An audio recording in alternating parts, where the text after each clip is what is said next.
Hello guys, Eric here, and one of the biggest questions asked to me is how do you balance school and YouTube, and the simple answer is my workflow.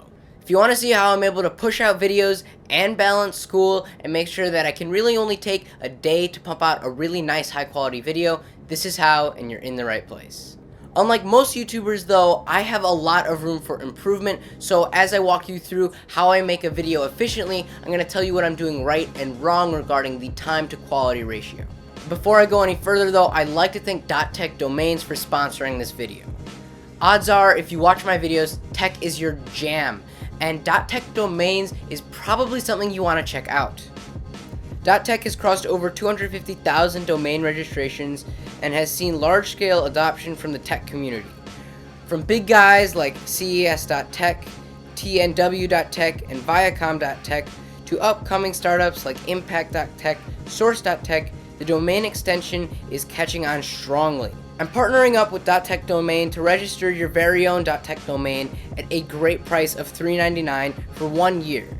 Go to get.tech and use the coupon code BLABBERHEAD at checkout to get your discount.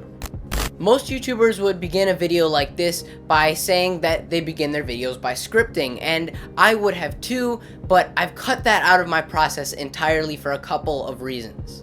Now, I still have plans for my videos. I have bullet points on my phone, I project myself well, and I always do a dry run through before I shoot a video so that I'm not stuttering too much.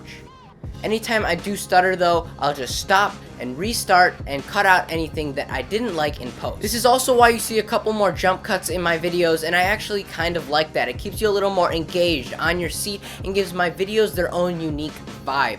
I know a lot of other people have sort of objected to me trying this, but I'm enjoying it and I'm gonna keep doing it.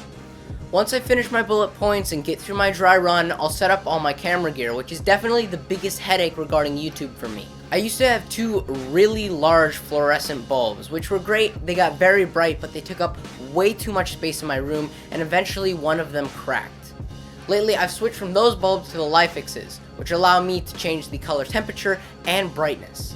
The LIFX and the fluorescent bulbs are still sort of a hassle to use though, because of the fact that I have to plug them into my wall, limiting a lot of the places where I can shoot in my room. It's going to change soon though, because I have found lights with the versatility of the LIFX but the professionality of the fluorescent bulbs. And these are some LED lights that the only Armando recommended in his video.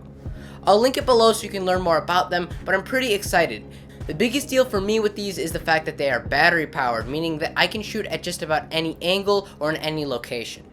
You can also change things like color temperature and brightness just like the LIFX. This is really going to help with my workflow, as lighting has been one of the biggest struggles for me. So then I go to shoot BRoll with my camera. But what happens if my battery dies? Well, that used to be the biggest problem when it came to shooting BRoll. I'd have to sit around for 40 minutes or so waiting for my only battery to charge on my wall, but that has changed with some RAV Power Sony a6300 batteries. This is a pack of 2 batteries that come in a little charging cradle charged with micro USB 2.0.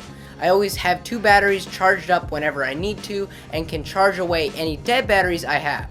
I've never had to stop shooting for any reason because of this, and I recommend that you buy 3 batteries for whatever device you want to get charged up so that you never really have to worry about replacing a battery. So I finish shooting BRoll and I go to shoot BRoll, the stuff you see on top of all my voiceovers. This is where those bullet points come in again. I'll go through the bullet points and make sure I have 4 or 5 BRoll clips, about 30 seconds each, to make sure that my videos stay engaging and ever changing. This way you're not staring at my face too much. If you're following along with my whole rig, by now you're gonna notice that you're done shooting. Congratulations, you're halfway there. The next part is where it really gets interesting. You just got your ink for your painting, but now you have to get on your canvas, or in this case, your editor. My personal preference is Adobe Premiere Pro on my custom PC. I have a dual monitor setup for Adobe Premiere Pro, and while I know plenty of people who use a single monitor setup, I've found it to be sort of a headache and very cramped. My timeline, effects, and program monitor will be on my left window, and everything else will be put onto my right window, as so that if I need it, it's there, but it's sort of out of my way and much cleaner. From there on out, I'll look at my timeline, the entire 10-minute timeline, and I'll just shave it down to typically a 3 to 5 minute video.